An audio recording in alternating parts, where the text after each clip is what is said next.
नमस्कार, मैं निशा शर्मा न्यूज 21 की स्पेशल खबर में आप सभी का स्वागत करती हूं।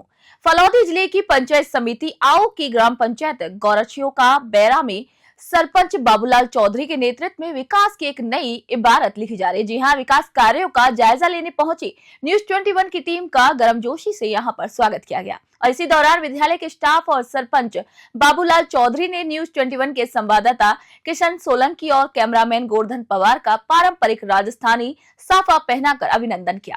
सरपंच बाबूलाल चौधरी ने यहां पर बताया कि उनके कार्यकाल में शिक्षा को सर्वोच्च प्राथमिकता दी गई। उन्होंने विद्यालय के विकास के बारे में भी जानकारी देते हुए कहा कि शिक्षा के क्षेत्र में मैंने कोई कोर कसर नहीं छोड़ी है। वही विद्यालय में बच्चों के लिए प्रार्थना स्थल पर टीन शेड का निर्माण कराया गया है ताकि वे धूप और बारिश से बच सके। इसके साथ ही बालिकाओं की सुविधा और सुरक्षा को भी ध्यान में रखते हुए सेफ्टी रूम भी बनवाया गया है। वहीं सरपंच ने विद्यालय के पूरे स्टाफ के सहयोग की सराहना करते हुए बताया कि परिसर में वृक्षारोपण करवाकर पर्यावरण संरक्षण का भी संदेश दिया गया है। देखिए कैमरामैन गोवर्धन पवार के साथ न्यूज 21 के लिए संवाददाता किशन सोलंकी की एक खास रिपोर्ट। आप देख रहे हैं न्यूज 21। मैं आपके साथ किशन सोलंकी। आज हम पहुंचे ग्राम पंचायत गोरचियों का बेरा, जिसके अभी वर्तमान सरपंच है बाबूलाल जी मूंड, वो हमारे साथ है। उनसे हम बातचीत करेंगे जैसे ग्राम पंचायतों के मुद्दे की और विकास की बात करें तो जैसे धरातल पे पेयजल है, शिक्षा है, रोडें हैं, इन मुद्दों पे बात करेंगे और जानकारी लेंगे कि इनके कार्यकाल के अंदर क्या क्या विकास हुआ है और किन किन मुसीबतों का सामना करना पड़ा है। बात करेंगे इनके कार्यकाल की तो इनका जो कार्यकाल है वो लगभग कांग्रेस की सरकार में निकला है और अभी बात करें राजस्थान में तो भाजपा की सरकार है। तो आइए मिलते हैं बाबूलाल जी मूंड से। सरपंच साहब नमस्कार। नमस्कार सर। सरपंच साहब, सबसे पहले तो न्यूज 21 के अंदर आपका बहुत बहुत स्वागत है। धन्यवाद आपको और आपके दर्शकों को। जी, तो सर जैसे बात करेंगे अपन सबसे पहले कि आपके एक राजनीतिक परिचय की कि राजनीति में आप कब से इंटरेस्टेड है? मैं तो अभी 15 साल हुए सर। जी, 15 साल। तो इससे पहले भी आपके पास कोई पद रहे? नहीं, मेरे पास कोई पद नहीं था जी। मैं तो एक ट्रक ड्राइवर था। जी, तो देखो जैसे ट्रक ड्राइवर थे और 15 साल हो गए राजनीति में इंटरेस्टेड है और ट्रक ड्राइवर से आज एक जनप्रतिनिधि के रूप में लोगों ने इनको ग्राम पंचायत गोरचियों को बेरा में बैठा दिए।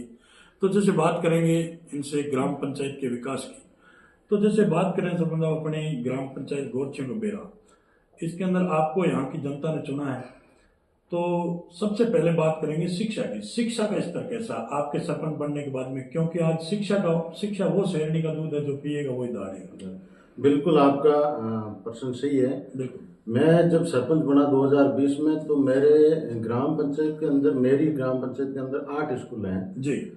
तो उस टाइम हमारी ग्राम पंचायत की स्कूलों का लेवल पूरे हमारे सीबीओ क्षेत्र में जी सबसे निचले स्तर पर था। बिल्कुल राइट।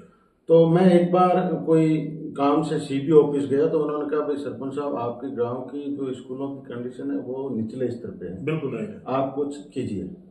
तो उस दिन से मेरे पहले भी यही था कि मेरा पहला कर्तव्य शिक्षा है और दूसरा है गाय। जी। तो मैं उसको लेकर चला। फिर बाद में मेरी ग्राम पंचायत में जो मैन स्कूल थी जी, उसको मैंने 10वीं में क्रमोन्नत करवाया। बिल्कुल। फिर 12वीं में करवाया।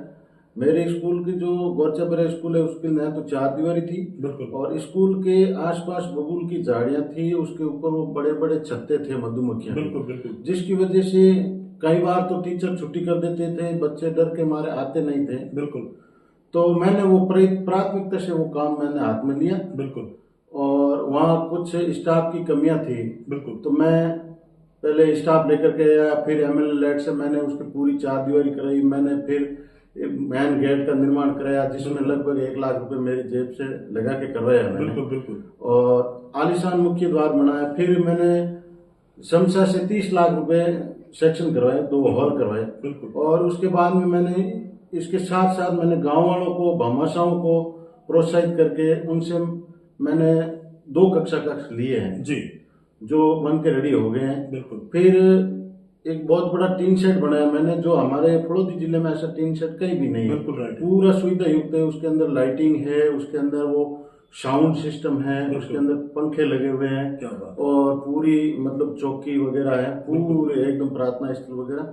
मतलब आज की कंडीशन में वो हमारी स्कूल फलौदी जिले में 1 नंबर पे है, बिल्कुल। अनुशासन के मामले में, शिक्षा के मामले में जी। और स्ट्रेंथ के मामले में। बिल्कुल बिल्कुल। ठीक है। और उसके साथ साथ मैंने मेरे विद्यालय में एक खेल मैदान स्वीकृत कराया 25 लाख का, बिल्कुल। जो रेडी हो गया। उस खेल मैदान की वजह से इस सत्र में मेरी ग्राम पंचायत से 27 बच्चे और बच्चियां स्टेट खेल के आए हैं। Very good. और फिर हमारे विद्यालय के अंदर हमने पेड़ पौधे लगे, पूरी जो हमारे स्कूल के आसपास जमीन थी उसकी मैंने पूरे की 4 दीवारी करवाई। बिल्कुल। और उसके अंदर पौधे लगाए। फिर टांके की कमी थी तो स्कूल के अंदर टांके बनाए। बिल्कुल। प्रार्थना स्थल चौकी है, 2 शौचालय बनाए मैंने। बिल्कुल। और एक हमारे इधर कोई भी स्कूल में नहीं है, बच्चों के लिए एक सेफ्टी रूम है जी।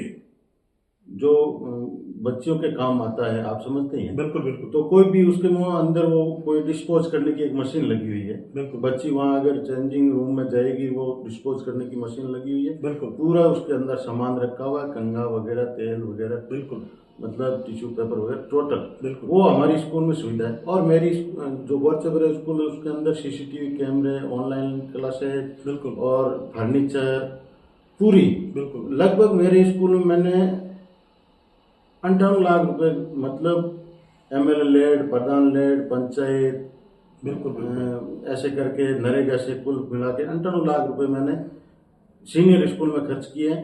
बाकी मेरी टोटल 8 स्कूल हैं, आप जाकर के देखिए, फील्ड में जाकर के देखिए, मेरी एक से बढ़कर एक स्कूल है। बिल्कुल बिल्कुल। पूरी स्कूलों की 4 दीवारी और उसकी रंग रोगन, शौचालय, गेट, पेड़ पौधे, पानी की सुविधा, लाइट की सुविधा जी। बच्चों की मतलब बैठने के दरिया, टेबल, कुर्सी वगैरह बिल्कुल बिल्कुल। पूरी। और मेरे क्षेत्र में 8 स्कूल हैं, 2 में मेरे मतलब ऑन गोइंग है, 4 दीवारी बनानी है, एक डूडी नगर, एक नौकड़ा पता। जी जी। 2 स्कूलों में काम चल रहा है। बिल्कुल। और हर स्कूल में मैंने 15 से 17 लाख रुपए या 20 लाख के आसपास हर स्कूल में मैंने बजट खर्च करवाया है। चाहे एमएलए लेड से लाओ, चाहे एमपी लेड से लाओ, चाहे प्रधान से लाओ, वो मैंने करवाया। और उसके बाद में हमारे स्कूलों में शिक्षा के क्षेत्र में हमारी जो 8 स्कूलें हैं और हमारी जो सीनियर स्कूल है, हमारे पूरे आउट ब्लॉक को छोड़ो, पूरे फलौदी जिले में हमारे ग्राम पंचायत के स्कूलों का लेवल बहुत अच्छा है। बिल्कुल। और उस चीज से हम खुश हैं। और वैसे ही हमारे इसमें सहयोग हमारे अध्यापकों का रहा है, बिल्कुल। हमारे पीओ साहब का रहा है। वो रात दिन मेहनत करते हैं, बच्चों पर पूरा ध्यान करते हैं जी। और शिक्षा का क्षेत्र में हमारा गौरचबरा अग्रणी है। बहुत ही अच्छा, बहुत ही अच्छा। क्योंकि अभी सरपंच साहब ने बताया था कि आज बालिकाएं पढ़ती है स्कूलों में और उनको किसी भी प्रकार की कोई समस्या है तो उनके लिए एक सेफ्टी रूम, क्योंकि मैंने बहुत सारी राजस्थान के लगभग जिलों में देखा है और पंचायतों में मैंने जाके देखा, लेकिन ऐसी एक सुविधा कहीं नहीं देखी विद्यालयों में कि एक बच्चों के लिए एक सेफ्टी रूम और उनकी किसी भी प्रकार की कोई समस्या है तो वो अपने उस रूम को यूज ले सकते हैं।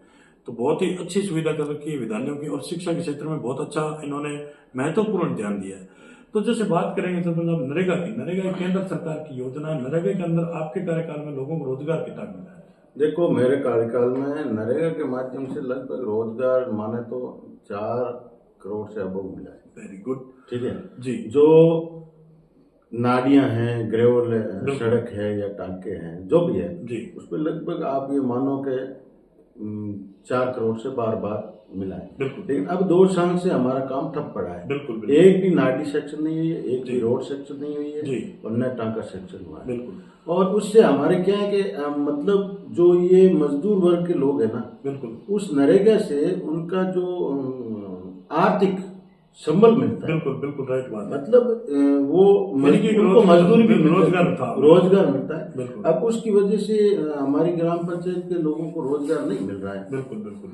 और जैसे सर मतलब बात करें, क्योंकि मैं आपके और भी जनप्रतिनिधि साथी हैं, उनसे भी मिले हैं, तो जैसे नरेगा के अंदर पक्के और कच्चे वर्ग का जो 60-40 का रेशा है, उसके अंदर जो माल मटेरियल का बजट है वो समय पे नहीं आने के कारण आज भी ग्राम पंचायतों में जो विकास की गति है वो बिल्कुल ठप पड़ी है। जनप्रतिनिधि चाहकर भी विकास नहीं करवा पा रहे, तो इस पे आप क्या कहेंगे? बिल्कुल साहब, ये मेरा खुद का 2 साल से मेरे बिल पेंडिंग है, बिल फीड किए हुए, अभी तक वो एक्टिव नहीं हुआ है। बिल्कुल। और आज के दिन सरपंचों की ये हालत हो रही है जी। जो इन्होंने 2 साल पहले काम पूरे करवा दिया, आगे काम करवाने के लिए मतलब बजट की जरूरत होती है। बिल्कुल। लेकिन वो काम अब होना असंभव हो गया, क्योंकि एफडीओ नहीं हो रहा है। एफडीओ की वजह से धरातल पे मतलब विकास कार्य ठप है। बिल्कुल। इस तो अभी जैसे वर्तमान में बात करें तो भाजपा की सरकार है और डबल इंजन की सरकार बताई जा रही, तो क्या आप भजनलाल जी से क्या करेंगे इसके बारे में? अब देखो साहब, सुनने में तो बहुत सुन रहे थे कि डबल इंजन की सरकार है, ये है वो है, वो उनका इंजन काम नहीं कर रहा है, क्या पता वो। बिल्कुल अभी तक तो 2 साल के अंदर कोई वो काम दिखा नहीं। बिल्कुल बिल्कुल। और नहीं, किसी भी तरह का हमारी जो पंचायत की आरडी की किस्तें हैं, वो एसएफसी की या FFC की जो भी है, कोई वो किस्तें भी पेंडिंग पड़ी है, नरेगा का पैसा पेंडिंग पड़ा। यहाँ तक वो तो बिल की मटेरियल का छोड़ो, लेबर का पेमेंट मतलब नहीं हो रहा। 4-4 महीने थे, 4-4 महीने लेबर का पेमेंट, तो फिर हम क्या आश रखेंगे। बिल्कुल सही बात है। बहुत ही अच्छा सुझाव है कि जो समय पे बजट नहीं आने के कारण आज ग्राम पंचायत के अंदर विकास की गति भी बिल्कुल ठप पड़ी है और जो मजदूर वर्ग के लोग हैं उनको रोजगार भी बंद पड़ा है।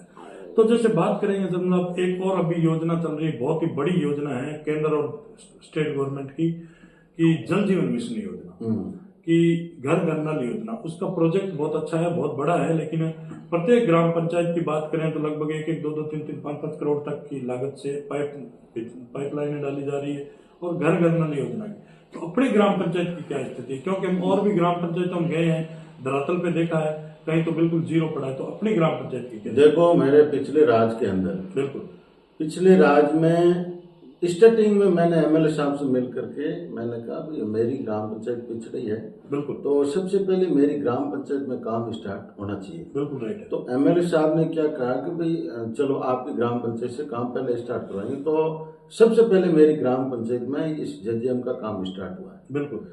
लेकिन उसके बाद वो काम लगभग 95% काम कंप्लीट हो गया। बिल्कुल राइट है। ठीक है, मैंने साथ में घूम करके एक एक घर को जोड़ा उनसे। अब कुछ 8-10 घर बचे हुए हैं जी, उनको भी जोड़ने की पूरी कोशिश करूंगा। लेकिन ये जैसे ही सरकार चेंज हुई उसके बाद में वो ठेकेदार भी चला गया। बात करते हैं तो आएंगे आएंगे, माल नहीं आया, पेमेंट नहीं आया, हमारा पेमेंट नहीं हुआ है, आएंगे। बिल्कुल, पाइप डाल दिए, अब उनके वो नल लगाने हैं। बिल्कुल, नल किसी के घर नहीं लगाए, बिल्कुल, और पाइप डाले हुए हैं, सब घर के डाले हुए हैं। बाकी मेरी ग्राम पंचायत में ऐसा टंकी भी बनी हुई है, बिल्कुल, लेकिन उस टंकी की आज ये कंडीशन हो गई, उस दिन बना करके ठेकेदार ने टेस्टिंग के लिए जो उसको भर के छोड़ा है, बिल्कुल, अब वो लीकेज हो गई। 8-10 बार फोन भी किया है, टंकी लीकेज है, बिल्कुल, तो उसकी कोई शुद्ध नहीं ले रहा है जी, और नहीं वो उनको वो कनेक्शन के लिए टूटियां दे रहे हैं। बिल्कुल, बाकी पाइप सबके घर लगा हुआ है, लेकिन वो टूटी नल वगैरह नहीं दिया है। बिल्कुल। यानी कि कुल मिला के ये मान सकते हैं कि योजना बहुत अच्छी है, प्रोजेक्ट बहुत अच्छा है, लेकिन धरातल पे अभी विफल है।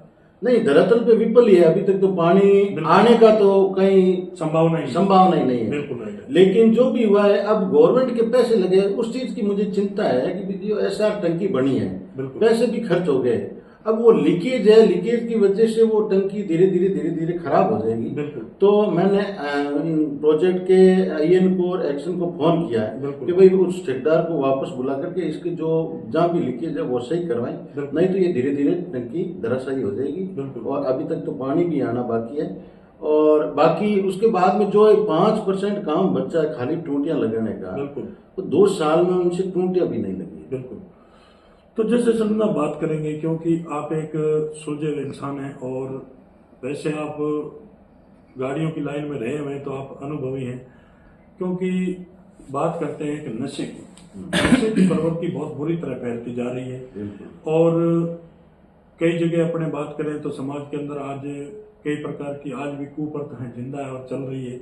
जैसे दहेज प्रथा की, मृत्यु भोज की प्रथाएं हैं, तो ऐसी प्रथाओं के लिए भी आपने कभी कोई संज्ञान लिया ग्राम पंचायत के प्रति? देखो, बिल्कुल, मैं आपके चैनल के माध्यम से बताना चाहता हूँ, मैं 2000 से सामाजिक काम में जुड़ा हूँ। यहाँ हमने एक संस्था बनाई, यहाँ से हम खरनाल पैदल जाते थे। बिल्कुल, और हमने यहाँ उत्कर्ष सेवा संस्थान है जी, बनाई है, और हर साल यहाँ तेजा जी महाराज का मंदिर है, यहाँ 8 से 10 हजार लोगों का मेला लगता है। बिल्कुल, भादव की दसम को दिन। जी, तो हमने 2-3 बार हमने पूरे प्रयास किए, और काफ़ी हमारी ग्राम पंचायत में या हमारी समाज में काफ़ी लगभग 50% सुधार हुआ है। बिल्कुल पहले मतलब वो नशा प्रवृत्ति ज़्यादा थी। बिल्कुल राइट। तो हमने क्या किया है कि एक तो जो ये मृत्यु बोझ है उसके ऊपर लगाम लगाने के लिए धीरे धीरे लोगों को प्रेरित किया। बिल्कुल पहले लोग क्या है कि हम तो खेड़ा करेंगे, पूरे गांव को 36 को हमको शीघ्र ही बुलाएंगे। बिल्कुल तो हमने उनको कहा कि भाई देखो ये जो है ये एक कुरीति है, बिल्कुल राइट। इसको धीरे धीरे छोड़ो। बिल्कुल। एकदम तो छुड़ाना संभव नहीं है। बिल्कुल फिर भी हमने वो क्या किया है कि खाली उनकी ढाणियों तक सीमित कर दिया। बिल्कुल अब अपनी ढाणियों तक ही वो सीमित रखते हैं जी। और उसके अंदर कई लोग समझदार हैं, वो अमल डोडा वगैरह जैसे ये मनवार है ये कोई नहीं करता है। बिल्कुल बाकी कोई छाने छुप के करता होगा, बिल्कुल लेकिन मेरे ध्यान में ये नहीं है। फिर भी हमारे ग्राम पंचायत में या हमारे समाज में हमने ये पूरे प्रयास किए हैं। बाकी शिक्षा के मामले में हमने यहाँ एक छात्रावास बनाया है। बिल्कुल और इसके साथ साथ जो भी बच्चे नशे की ओर बढ़ रहे हैं उनको भी हमने वहाँ समाज के सम्मेलन में बुला के उनको समझाया है, समाज को प्रेरित किया कि भाई शिक्षा को बढ़ावा दें और इस कुरीतियों को छोड़ें। बिल्कुल बहुत ही अच्छा। तो जैसे सर बात करेंगे अपने एक कार्यकाल की, तो आपका जो कार्यकाल है आज प्रशासक के रूप में आप काम कर रहे हैं, लेकिन नेक्स्ट अभी फिर चुनाव आ रहे हैं पंचायती राज के बहुत जल्द। तो आगे अगर जनता वापस आपको मौका देती तो आपके क्या विचार रहेंगे? देखो मेरा यही विचार है, मेरी एक सोच ऐसी है कि भाई मैं गांव वालों की इच्छा थी और मेरे को सरपंच बना दिया। बिल्कुल। तो मेरी ये इच्छा है कि अगर और कोई युवाओं को मौका दो। बिल्कुल भाई मेरी अगर राजनीति मुझे चालू रखनी है तो सरपंच से कोई जरूरी नहीं है। बिल्कुल राइट है। पंचायत समिति का चुनाव है, जिला परिषद का चुनाव है, बिल्कुल ठीक है, और काफी जगह है। तो और किसी को मौका दें तो पता चलेगा भाई मेरे से अगर कोई बेहतर करने वाला ही मिले। बिल्कुल राइट है। और हो सके उनका भी कार्यकाल देखें कैसा होगा, मेरे एक से दूसरा होगा तो मुझे भी अनुभव बढ़ेगा। बिल्कुल राइट है। नहीं तो मैं मेरी हैकड़ी में रह जाऊंगा, मेरे से बढ़कर कोई नहीं है। फिलहाल मेरा कोई चांस सरपंच चुनाव लड़ने का मेरा कोई चांस नहीं है। बिल्कुल मेरी इच्छा भी नहीं है, लेकिन मेरा हमेशा यही रहता है मैं गांव के प्रति समर्पित रहूं। बिल्कुल। और गांव के समाज में जो कुरीतियां हैं और जो बच्चे शिक्षा की ओर बढ़े, ये मेरी सोच है। और एक मेरी ग्राम पंचायत के अंदर ये सबसे बड़ी समस्या थी जी। मेरी ग्राम पंचायत के अंदर 1 किलोमीटर भी कटानी रास्ता नहीं था। बिल्कुल।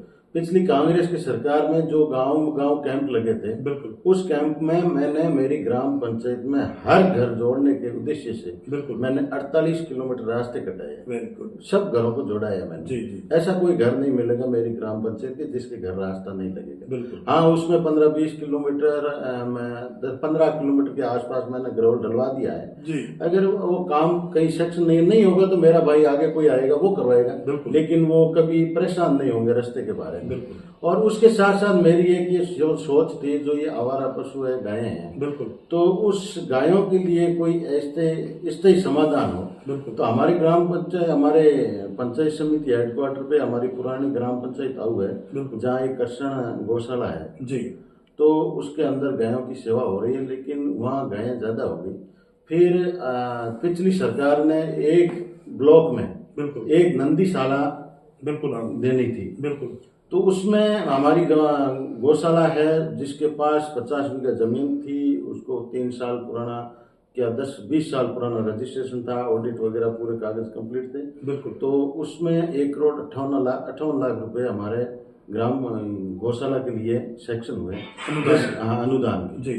तो उसमें वो गौशाला बन के रेडी हो गई है, जिसका अभी 5-7 महीने पहले हमने उद्घाटन किया था और ओम जी मुंडेर वगैरह आए थे और आलीशान गायों की यहाँ सेवा हो रही है। देखो काफी जगह कई लोग गायों के नाम पे दुकान चलाते हैं। बिल्कुल। लेकिन आपने देखा होगा, अभी सुना होगा, जैसलमेर में बहुत काफी है। हाँ, कई जगह हमने देखा, नाम मैं किसी का नहीं लेना चाहता हूँ, लेकिन हमारे जो आऊ में और एक टैना नाटी जो ये नंदीशाला बनी है ना, उसमें निस्वार्थ भाव से जो उस गायों की सेवा करता है, वहाँ का जो संचालक है मोटाराम नाम का बिल्कुल आदमी है, वो गायों के प्रति समर्पित है, बहुत ही अच्छी सेवा हो रही है। लेकिन गौशाला के अंदर एक भी पैसा जाता है ना, वो ₹1.25 का काम करता है। बिल्कुल। ₹1 वहाँ फालतू खर्चा नहीं होता जी, है। जी। और आलीशान गौशाला बनी हुई है।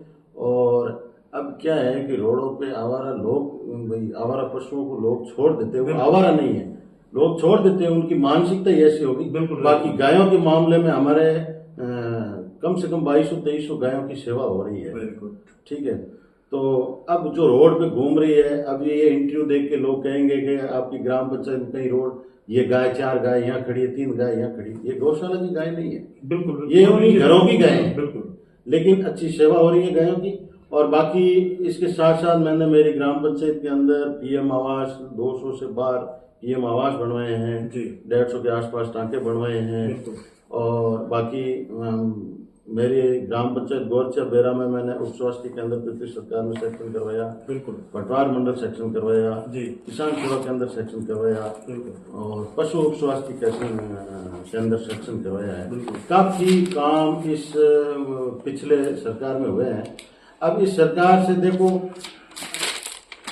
जी। क्या उम्मीद तो रखते हैं कुछ कुछ काम होगा, लेकिन अभी तक 2 साल में तो अभी तक कोई काम हुआ है नहीं। जी। और आगे होगा तो देखेंगे। जी। हमारे सबसे बड़ी समस्या है हमारे यहाँ अव में जी। ट्रॉमा सेंटर की सबसे बड़ी समस्या है। यहाँ 50 गांवों की आवाजाही रहती है। बिल्कुल। और हमारे गांव के पास से भारतमाला गुजरती है। आपने सुना ही होगा, मतोड़ा में एक बहुत बड़ा एक्सीडेंट हुआ बिल्कुल। था। बिल्कुल। बिल्कुल। 22-23 लोगों की जान गई जी, थी। जी। और हर दिन आए दिन